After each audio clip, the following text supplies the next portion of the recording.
One, two, three, four.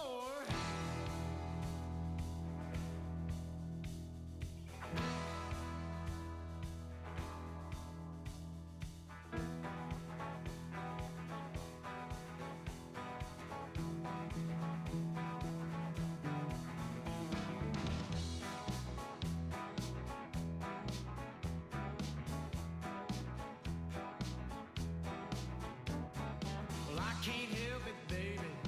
I just can't stand still. I was born to wander, and I probably always will. Better love me now. You know I won't be here long. Out yonder is calling, and I gotta be moving on. Guess I was born with a restless soul. Honey, I'd like to stay with you, but you know I gotta go. I'll see you next time I come back around. 'Cause baby, you know I'm a wandering man.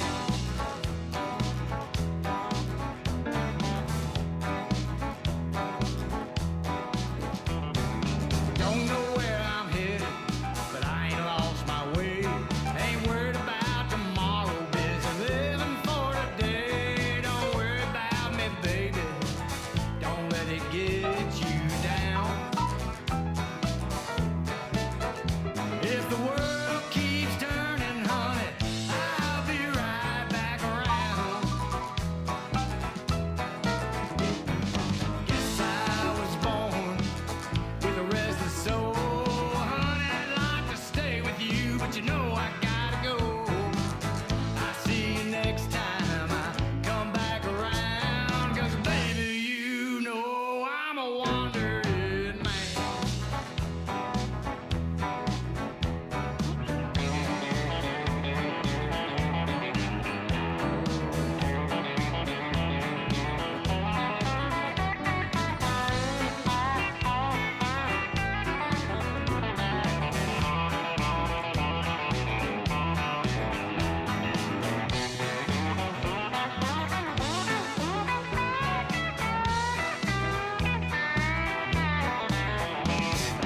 Guess I was born with a restless soul.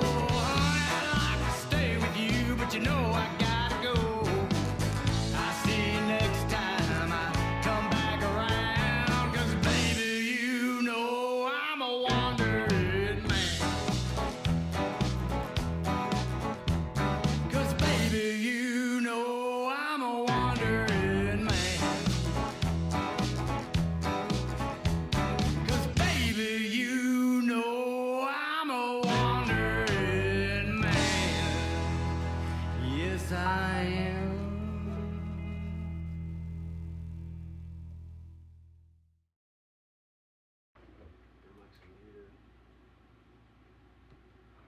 Hello and welcome to the Simmons Says Show here at Studio 605. I am Jeff Simmons. Hope everybody's had a fantastic week. It is finally Friday. It's July 3rd, and I hope everybody is getting those weekend plans together for the 4th. But before you do, let's join the Simmons Says Show and also hit that share button and let everybody know that you're starting your morning with the Simmons Says Show. I don't know. I don't even know if 10:30 can qualify as morning anymore. For me, it qualifies as morning, but for the working people of Warren County, they've probably already been out there for a little while. We want to thank our sponsor of the Simmons Says Show. That is Mud Bums Family Sports Grill, 507-2867, where they got the catfish on the lunch special today. So from 11 a.m. till 2 p.m., go over there, get the meat and three with the catfish, or you can get your special lunches, or also to show up tonight where they'll have live music ready for everybody over there at Mud Bums. Without further ado, let's get into the show today. We have a special guest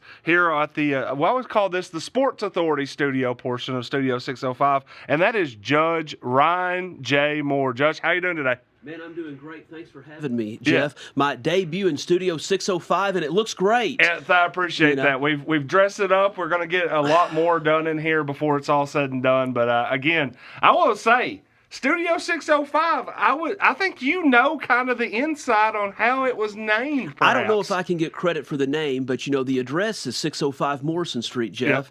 Yep. And when you guys started this, I was talking to Dad and Reese, and I said, hey, a great name would be Studio 605. Yep. And it has stuck, hasn't it? Oh, it's absolutely stuck. In fact, we started to brand it and everything. I don't know. You might want to copyright it. I've seen it online. The branding. I think Chris Terry has some branding with it. Yep. And it looks great on television, and it looks even better in person. Yeah, well, and it's good to see you and Connor today. Yeah, I appreciate that, Judge. We're gonna talk a lot about general sessions and all the things that you get in, that you do on a daily and weekly basis here for Warren County. But before that, I just want to ask, it's the 4th weekend.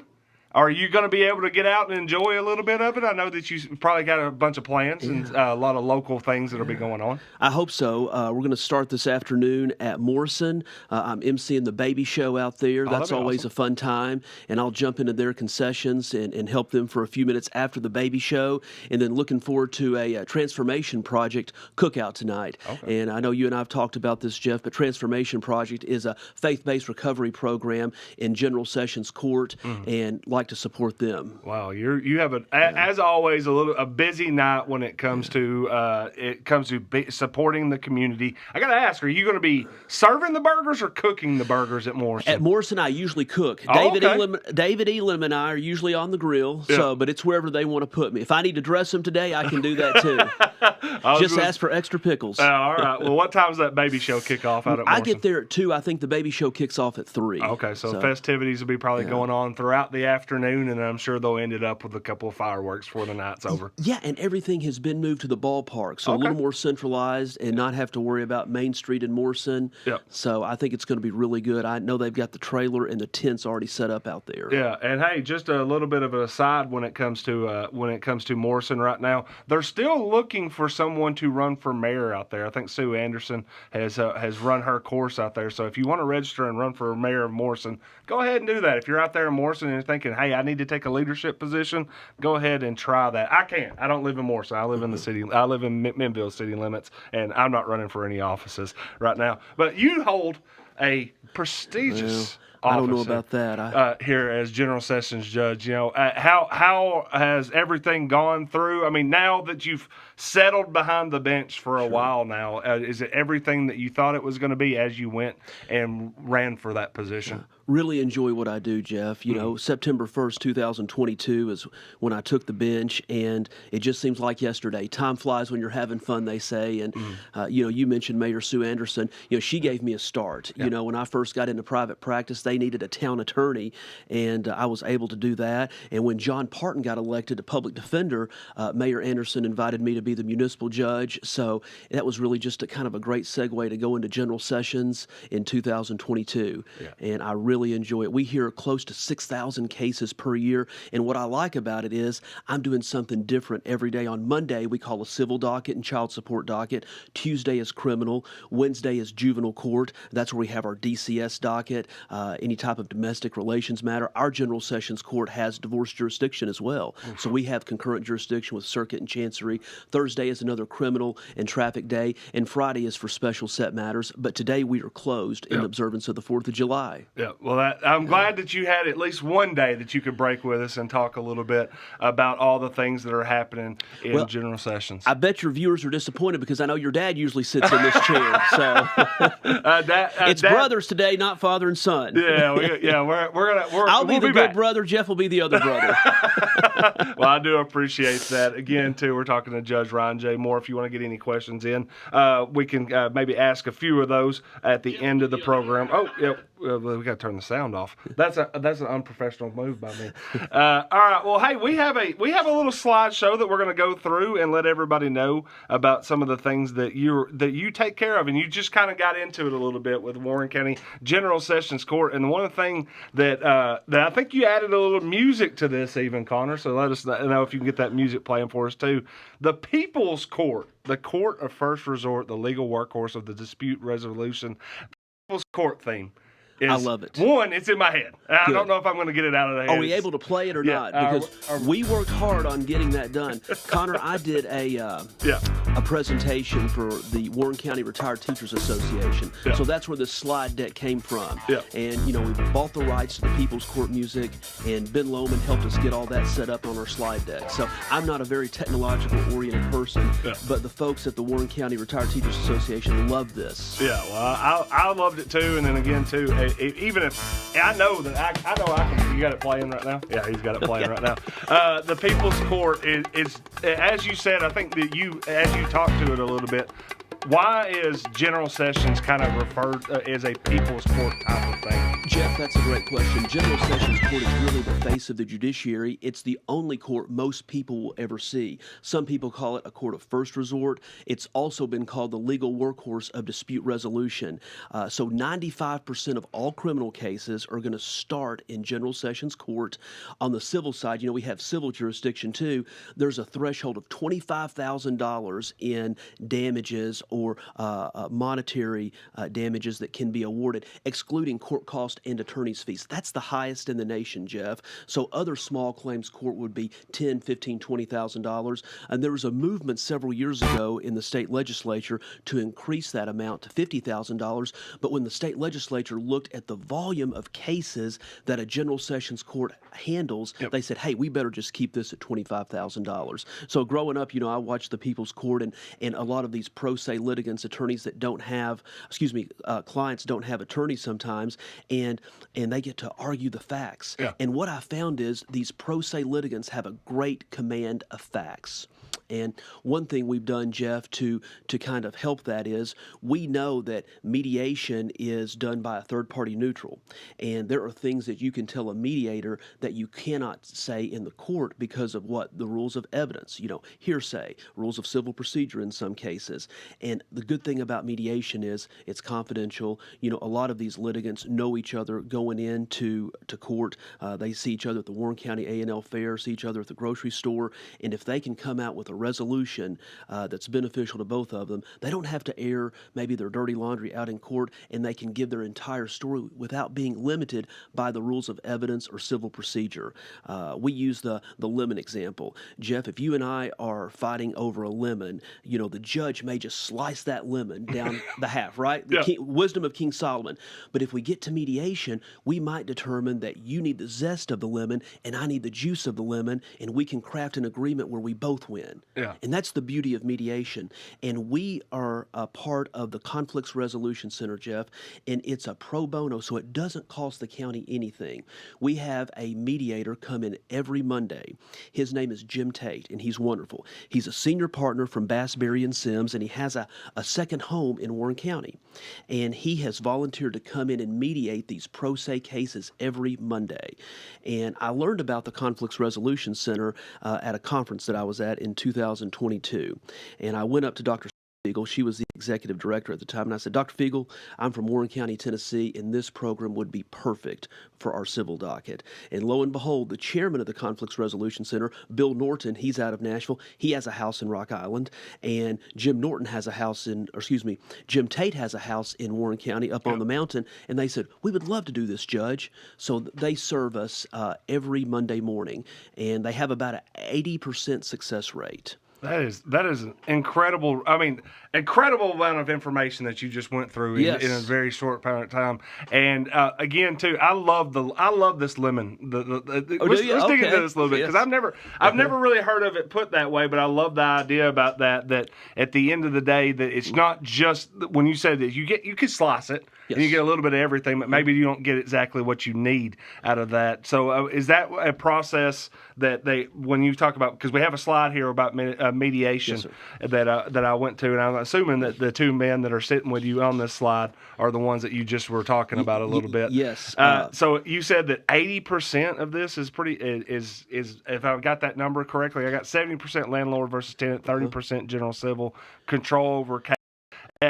As we go through all the things that y'all do, and this was on Monday, you said. That's right. On that, how much has this helped Warren County and how quickly did you kind of get this thing rolling, and how quickly is it's been able to serve the community? Well, it was a blessing because when I heard about the NCRC at conference, the Conflicts Resolution Center, I went up to Dr. Fiegel and I said, Doc, this is going to be a long shot, but we need this in Warren County. And with Jim Tate and Bill Norton being there on the weekends, they can hold over and come back, after Warren County General Sessions Court on Monday.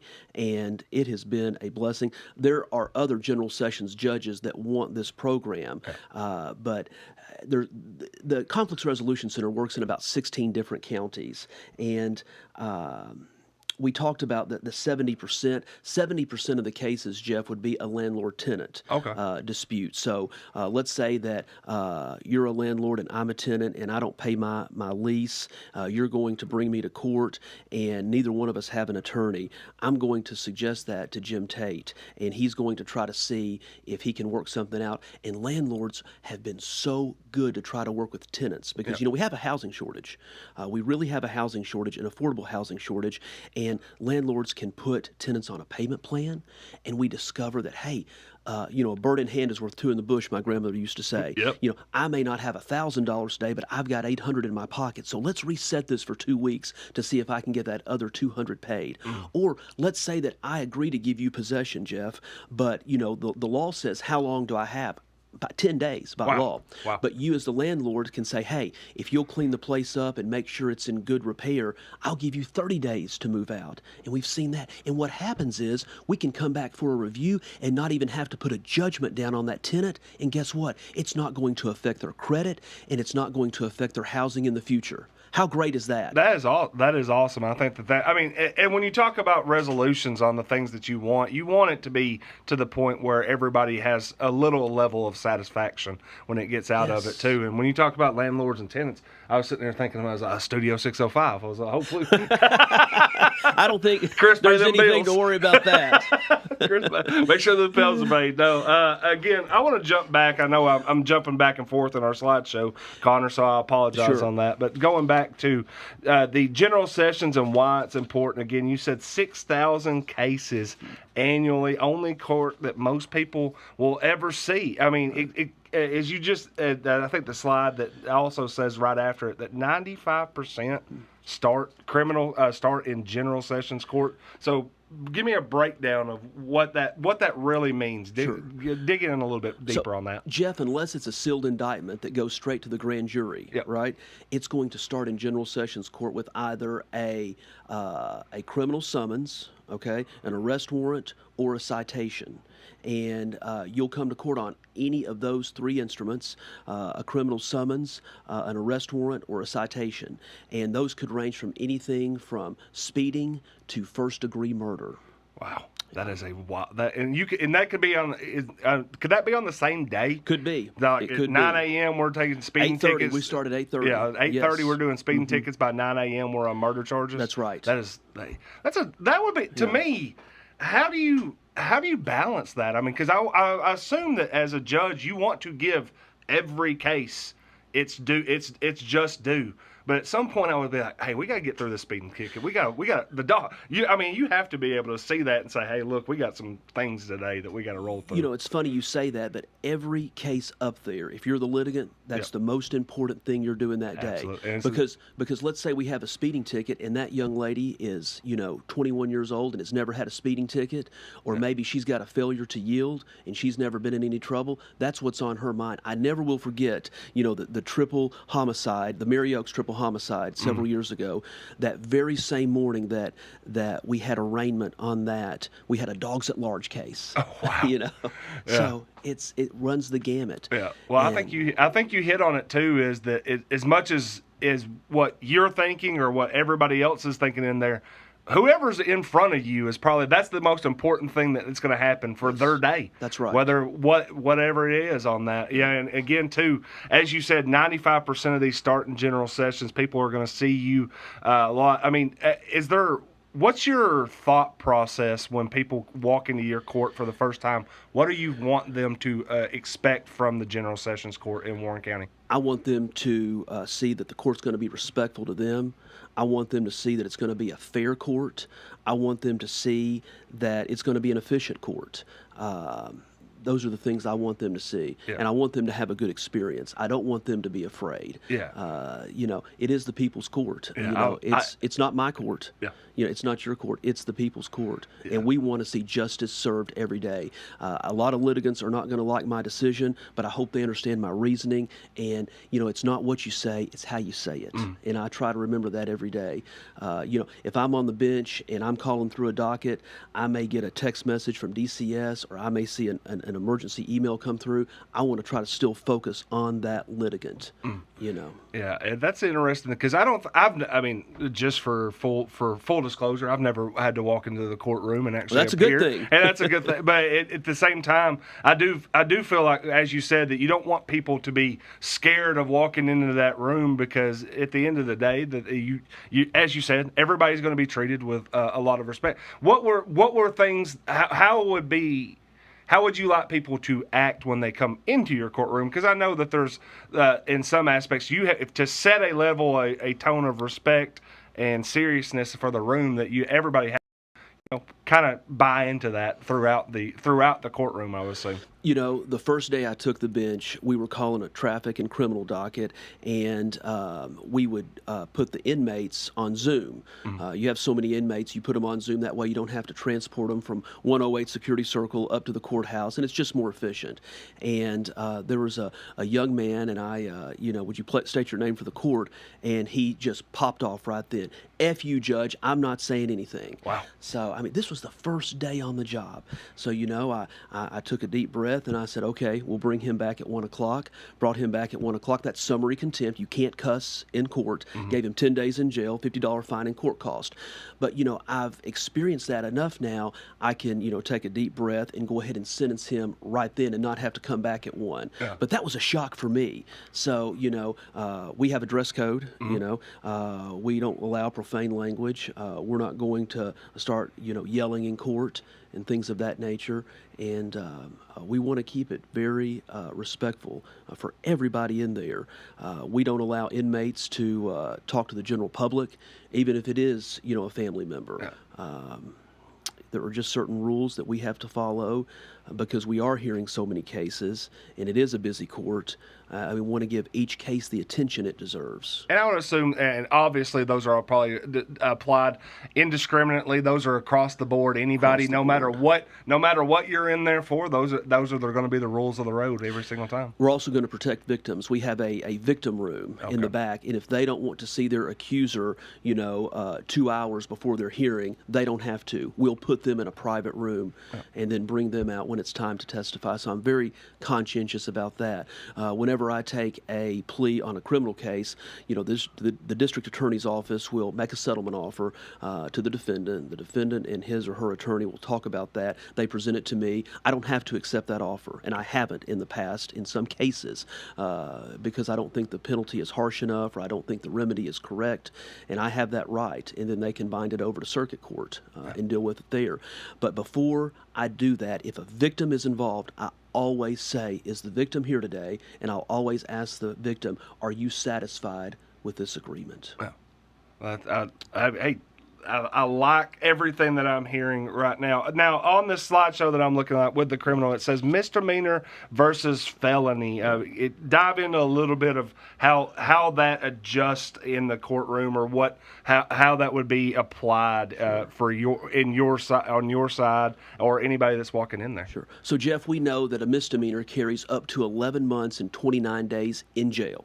A felony is any crime that carries 1 year or more in prison, and General Sessions courts have jurisdiction to take a plea up to 11 months and 29 days in jail, and we can stack those. So let's say that we're charged with 3 counts of drugs, a count of unlawful drug paraphernalia. We can run those sentences consecutively for up to a 4-year sentence, as many.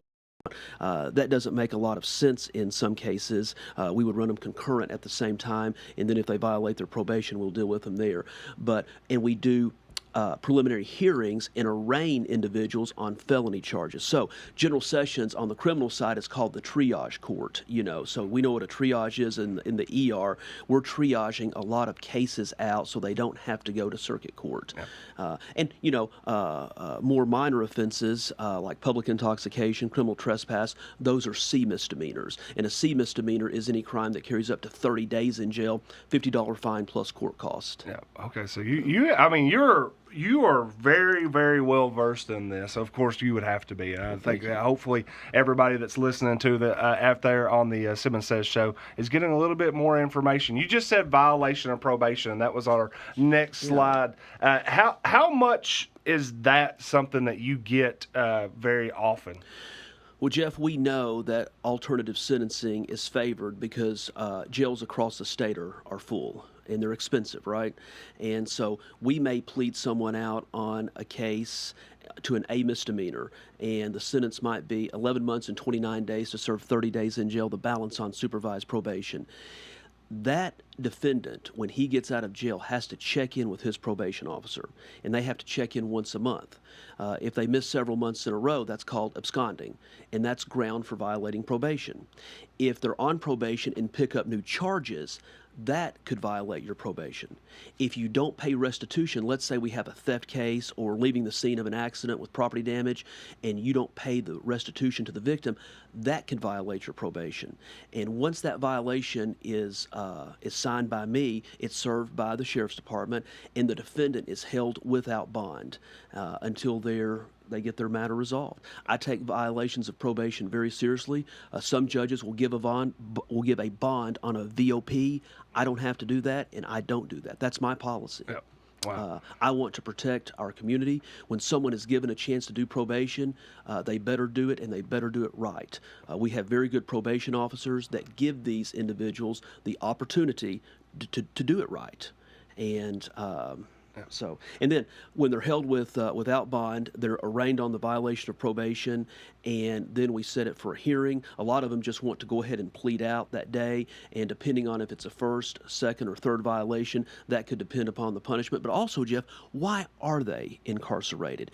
If you're on probation for possession of methamphetamine and you pick up a new charge for possession of methamphetamine, we've got a problem. Yeah. You probably can't do probation. You probably need some jail time to dry out, and then you need to go to a long-term inpatient rehab center or get involved with our faith-based recovery programs like the Transformation Project or Drug Court, both of which do a great job. Yeah. And also, who's doing a great job is Judge Ryan J. Moore. Brandon Bolden in the comment section says, Judge Ryan J. Moore does an amazing job serving the citizens of Warren County. I appreciate his support of the Warren County Prevention and Intervention Coalition. George Weil said the lemon reference was perfect. And Chris Sullivan says, Judge Moore, if Simmons ever shows up in court, would you suggest some pants and maybe or a tucked-in shirt? Tell Chris we do have a dress code. We do have a dress. We pointed out that we got the dress code out great. there. So again, too, just one thing that we have on the slideshow, and I know that you are something that we're going to go to a video actually that we have ready to load up. You got Mark's video loaded up, Chris? Not Chris. Connor. My apologies on that. Is Tennessee Safe Baby Courts, and I think this video will give us a little bit of explanation about what's going on there. So are we good to go on watching that? I will forgive their sin, and I will heal their land. And this court is a court of healing and restoration for Warren County. Well, good morning, everyone, and welcome. Today is a great day for Warren County as we officially launch Safe Baby Court. When I took the bench in 2022 and saw that Warren County had more children in state's custody per capita than any other county in our DCS region, I realized that we needed to do something. So all these things are going to keep our families together and maybe keep some of those future Warren Countyans from winding up in our judicial system. When the judge assigned a case to Safe Baby Court, studies show that childhood trauma is reduced, families are reunited faster, and our most vulnerable children have safe, stable, and healthy futures. And so that's where community becomes so important, and that's where Warren County excels. It excels in that sense of community, and that love of God and that love of home and family. When we can keep that 0 to 3 in their homes, we are really, I think, impacting not just that early childhood, but we are changing the trajectory of that child's life. And so you have a child's brain development. 80% of it takes place between 0 and 5. And if you take 2 years to get a child to a permanent home, you've affected that brain development. These parents that feel like they have failed not only their children, but maybe their community, their parents, their family, whoever, they need the support to be lifted back up.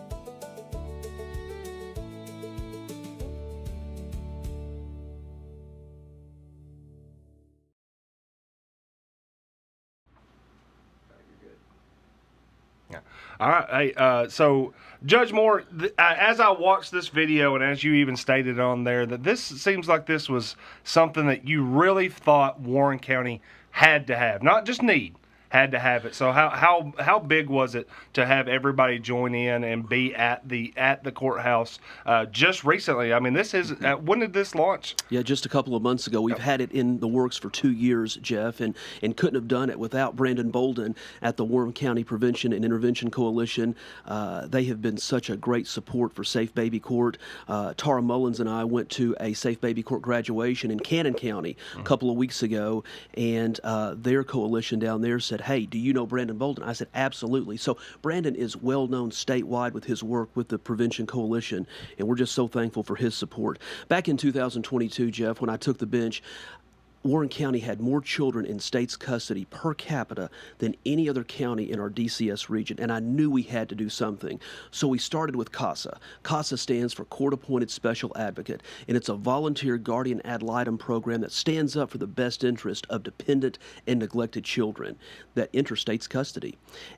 Debbie Helton is our CASA coordinator and has done a phenomenal job. We have 16 CASA advocates. This Wednesday, we're getting ready to swear 2 more in, so that's going to be pretty exciting. And so CASA is assigned to every dependency and neglect case. It's the eyes and ears of the court. And a great complement to CASA has been Safe Baby Court, and we've been working on the Safe Baby Court grant for several years now. It's a highly competitive grant. Jeff, there are 32 Safe Baby Courts across the state of Tennessee out of 98 juvenile courts. Wow. So it's a very competitive process, and Safe Baby Courts will not come into a jurisdiction unless it has a strong CASA program. So we knew that we had the strong CASA program with Debbie Helton at the helm, and we finally got the okay and the green light to do Safe Baby Court, and we're so thankful. Tanea McClain is our Safe Baby Court coordinator, so she'll be working with families that are in this program. And Jeff, we know that 0 to 5 is the most crucial time in a child's brain development. By age 5, their brain has 80% of its mass there. So Safe Baby Court focuses on the mental health of children 0 to 5. Now let's say we have a 3-year-old that comes into custody with a 10-year-old brother. That 10-year-old comes in as well to Safe Baby Court. So it's wraparound services for all the children, all the parents, and all the caretakers. Yeah. So as you have, we have it on the slides right now. So three goals, as you just pointed out, offering the wraparound services. The child 0 to 5 or 0 to 5. Sorry, yes, sir. I'm trying to read. And then reduce the risk of future D and N actions. D and N. Yeah, dependency and neglect. Yeah. And, you know, the numbers for CASA speak for themselves. Only 2% of CASA cases ever have to come back to me. And we want to even strengthen that number. We want to take it down to 0%. I know that's a lofty goal. We're not going to get it right 100% of the time, but we want that to be 0%. Yeah, in fact, we have Baby Courts. We have a slide right now that has impact by the numbers. CASA there at the that would be slide 10. Connor, just to point out, CASA impact by the numbers, 15 dedicated volunteers, and it sounds like we got a few more coming. 16, and we're adding another 2 on Wednesday. So, again, too, that's my apologies there. I had that a little bit behind on the numbers. Court-appointed advocates trained to stand in 235. But you just said, and this is the number that we have at the bottom there, only 4 children have returned to custody after case closure. So, I mean, the process is working. It's working. And in 2025 alone, our volunteers, our advocates, logged over 5,000 hours working with these children. Yeah, good. 5,000. I mean, I think that people need to understand, not just 5,000 hours, as you said, volunteer hours. People that are going out there and getting the job done. People like we had, like the slide that we have before that, Connor, Stephanie CASA volunteer. Yes, that's on there. This is Stephanie Casey. She is one of those 16 CASA advocates that we have now. Does a great job. These are individuals in our community, and each of them bring a different set of skills and talents to the court. Yeah. And Debbie Helton will match their skill set with the case. Yeah. So we are so thankful. Jeff, we had a young man who got placed into state's custody. He was found in Rock Island State Park. And he didn't speak very good English. And he painted a rock. And that's what he did. Man, it's he was an artist. Yeah. And his CASA advocate, Susan Hall, got him some, supplies, and he painted this rock. Yeah. And and again, too, the volunteers that do this, the people that are helping out here to help these young children try to figure out how they have to get forward on that, and how the things that they the things that they do, and the things that the kids that get through this and hopefully move forward in life is gigantic. And he gave that rock to the court, and it sits in my chambers. Wow. And I think that's something I think that you'll keep forever. There. And again, as you also have pointed out on here, community impact. Yes. And community outreach as well. This is something I think that you have been gigantic on, as we've pointed out. The things that you're doing with mediation, the things you're doing with CASA, the things that you've done with Tennessee Safe Baby Court, and then also there's some times Connor, zoom in on give me right here, Emma Coppinger. Doing a little bit of work here. She's a rock star. She was one of our mock trial students. Yeah. Kevin Dunlap, Haley Glenn, Brandon Stagg, Mr. Tom Miner work with the mock trial program. And Emma is an award-winning sketch artist. I mean, she is a student at Warren County High School. And Jeff, when you think of mock trial, you think of these talented high school students, playing the role of attorney or witness. We've got some the kids that are in, the drama club. We've got, political science and criminal justice, Haley Glenn and Kevin Dunlap being the attorneys. But we also have great artists. And this is a program that the Tennessee Mock Trial Association has started, and Mr. Dunlap and Miss Glenn have brought, this talent. I mean, she has won awards at the state level for this work. So we're just so thankful, and I'm looking forward to getting that framed as well. Again, you talk about that mock trial. I think all of us have thought about that as we were growing up. Was that something that you were ever into when you were? Yes, 9th through 12th grade. Haskell Greer, and Mr. Miner sponsored our mock trial team now, and I'm so thankful that Mr. Miner is still doing that. He made such an impact in my life, and one of the reasons I went to law school. Did you win all your cases when you were in mock trial? Well, not all of them. Again, too, we had a lot of fun. Yeah, we had a lot of fun. Beyond mock trial, again, while on the slide we were talking about community outreach, job shadowing as well. What run us through a little bit of what people can do? Sure. Students can come to General Sessions Court and see what it's like, to do what I do. We introduce them to attorneys, probation officers, social workers, the clerk's office, and it can be middle school, it can be high school students. Haley Glenn has really developed the criminal justice program, so we get a lot of interest from her folks. And that little girl on the screen right there is my daughter. That's Sutherland, and that was the YSI group. They came last year to take a courthouse tour. And I'm sure she job shadowed shadows on at home as well.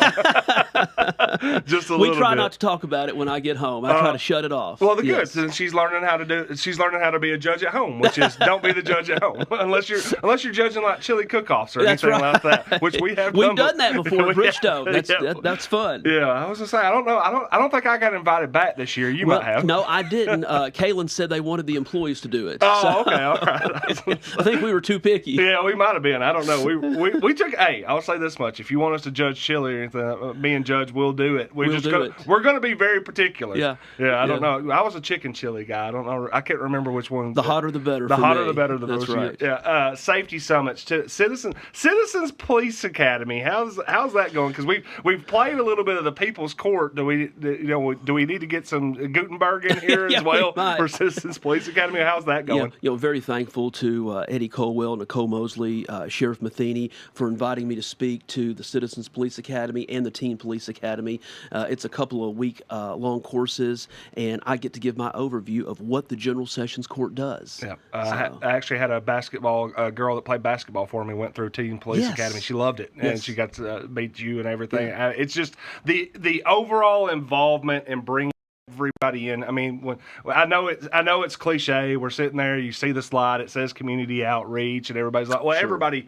everybody talks about community outreach, but y'all are doing it. You're bringing That's right. people in. You got CASA Care Packets, Recovery Fest. So walk me through a little bit about what Recovery Fest is, what Sure. it's doing for the Yeah, community. that is a Brandon Bolden and Darla De Leon project, and it's going to be at Freedom Life Church later this year. We had our first one last year, and it was a wild success story of a lot of people coming together to talk about recovery options in Warren County, and we know it's going to be even bigger and better this year, so I'm so thankful for Brandon and Darla's leadership in that. Yeah, and Laura Foltz points out in our message board that she says Judge Ryan J. Moore is not only an awesome judge, he's an awesome Christian too. I appreciate that. Again, Laura's very sweet.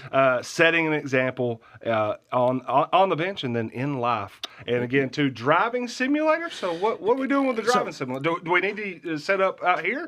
Do it. Yeah. The Tennessee Highway Patrol has a big tractor trailer semi, and there's only 2 in the country. And I was at conference last year and saw this simulator. They let the judges drive it, and I said, man, that would be great to come to Warren County High School to talk about the importance of careful driving and safe driving for our teens, and they could simulate rain conditions, road rage conditions. Which, by the way, I had a road rage civil case last Monday. You would think road rage is only reserved for big cities. It's not. No. So we need to just calm down Yeah. as drivers and take a deep breath. And that starts when we get our license, these teenagers driving.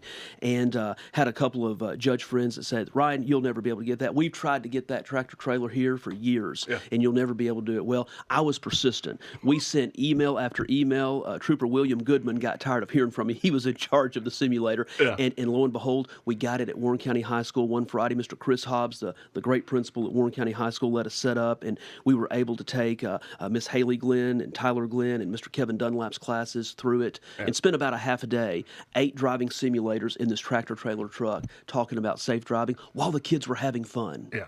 Yeah. That's an amazing. I would actually want to go through that. We might have to send Chris Terry through it too, because on Tuesday, if I'm not mistaken, on Tuesday night he was talking about whether or not he could safely back up a tractor trailer from our studio all the way out to Chris Sullins' business. And I don't know. I think he might end up. If he tries that, he might be in. We'll have to put that program in the simulator. I mean, and we'll have to put the Studio 605 logo with it. yeah. As long as he puts that up on the truck, we might be able to get away with it. But with the back it up, Terry. We've hit on CASA, we've hit on community outreach, we've hit on safe baby courts, we've hit on mediation, violation and probation, general sessions, and why it's important. I think we've went. I don't know if we went exactly right through it, but I think we got to everything that we had on the slideshow. Again, too, on any given day, what are the questions that you hear the most from the public about what you do and what you see out in Warren County when you're from your viewpoint of at the bench? Sure. So, if it's a civil day and we've got a landlord-tenant case, Jeff, someone may ask, well, Judge, I'm accepting this judgment. How long do I have to get out? The answer would be 10 days. If we're on a criminal day, one might say, when do I need to report to my probation officer? When do I need to pay my court cost fines and fees? On a juvenile day, when we have to remove children, when can I get my kids back? How quick can I work this permanency plan? When can I talk to the Safe Baby Court coordinator? And we want to be efficient. How much are my court costs? We have a great clerk's office that can give court costs right there from the bench, so people can go down and set up a payment plan if they can't pay everything at once. So those are questions that maybe I would take for granted, but I try to answer all of those. Yeah, efficiency is something I've heard you say multiple times throughout this interview, and I think that again too, that it's sounds like that's something that since 2022 that you've put in place. That seems like every month, every day, and every way in which y'all apply it, y'all apply efficiency. We try, and also effort and care. It seems like in everything that y'all do. Shelley Newby Smith says, so incredibly thankful for Judge Moore and all he brings to those in this community. Chris Sullins points out in the comment section, he said, I will concur on drug court. 2 of our best employees would openly admit that they have made mistakes in their past. Drug court helped transition them back to the positive lives with themselves and their children. Each have talked openly on how hard it was and how it helped them. That I think that as we think, because I think that's one thing that you take into account, everybody has to take into account, is people make mistakes. We do. We all make mistakes. That at some point we have to, we transition and how we figure out the process of That's right. dealing with our mistakes is a hugely valuable thing, and you're the person that they're sometimes going to be standing in front of. That's right. And in that moment of, is it going to get better? Am I going to face this the right way and get to a point? And then also, you're probably going to be coordinating to where people that they're probably going to sue, and hopefully, we get past what's going on and, still become productive citizens and be great people in Warren County. I've taken a chance on a lot of litigants, and as many times as those have let me down, the ones that don't, that's what matters. That's what, that's the inspiration, that keeps me going. Yeah. Well, Judge, we talked about it before the show that we wanted to make sure that we gave everybody all the information that we possibly could, but we also wanted to make sure that they would be able to get their July 4th weekend started whenever we go. Yeah. So is there anything else that you'd like to give the public, any advice going into July 4th? Well, Reese wanted me to ask if you were doing the fun run tomorrow. I will be there at 7:30 a.m. to take pictures of the fun run. I am going to Connor actually volunteered last year to take pictures so I could actually participate in it, but he is making he's going on a trip, so I said, I'll get behind the camera this week. I appreciate Connor sticking around. Yeah, absolutely. That's great. Connor's done a great job. And again, too, is Reese in it? I don't think so. He just wanted to make sure I was in it. Right. He's checking for you. It's hot, man. It's hot. I think it's hot in here. Y'all gonna have to tell Sullins turn the AC on. Yeah, I'm gonna tell them that I think I'm gonna be a spectator and cover it this year, because I keep hearing that perhaps the guy that won it 3 years in a row, Riley Harris, might be back this year. I know Ray's going to be back in it, so I'm like Ray Bishop. Yeah, once I heard Riley and Ray probably were going to be in, I was like, I don't think I can win this year. I didn't want to get. I would just want to cross the finish line. Yes. I'll be volunteering with Rotary, registering everybody tomorrow. Okay. I'll tell this story that I told last year, but it was funny that it was the first time that I ever had done the Stars and Stripes 5K, and it was hot last year, and I went through the lap, was coming back around in Westwood, and about to come back across the bridge, and a sweet old lady who I ended up looking at. I think she was a high finisher in like the 70+ division. She walks right by me and she goes, it's unseasonably hot this year, and she just keeps striding by me. I think she did that on purpose. She was trying to be nice to me. Okay. She's like trying to encourage me, like, it's going to be okay. It's hot. But she just Took Power off. walked right by me, and I was like, Was that over the Westwood Bridge? Yeah, kind of that's where right. it's that's Oh, kind of yeah. where it's uphill. Yeah, she was slight- moving. She was scooting. I was not. I was laboring at that point. So again, I hope that I'm just going to take some pictures and go on with it. But Judge, I hope you have a great Fourth Thank you again. Tonight you can go out to Morrison, baby show, fireworks, burgers, Cakewalk. everything, all the things that you can do. And then downtown tomorrow starts at 7:30 a.m. It'll be all throughout the day. Events downtown, also at the Civic Center. My apologies, the Milner Recreation Center now. We want to make sure that everybody goes there. And again, to Drew Walker says, great show today, guys. Judge Moore is a great guy who loves his community. If you ever want to go back and watch these, you can on YouTube. And we will also have some clips out for everybody. And again, too, if you want to, you can follow Judge Ryan J. Moore on Facebook. He has his own dedicated Facebook page to give you a little bit more information about what's going on in the community. Thank you so much for bringing in Emma's work. Yes. I think that's incredible stuff. And also to Mark Harvey, shout out. Thank you for the video that we were able to show everybody. Judge Moore, we're done. Thanks, guys. Appreciate Have a great y'all. Fourth. We'll see you on the Monday. Boys, it's an organized assault. I found the heads of the penny, threw it in the well, but my luck, it ain't changed yet. And I just lit the wrong end of my last cigarette. Well, I ain't handsome, but I'd like to be.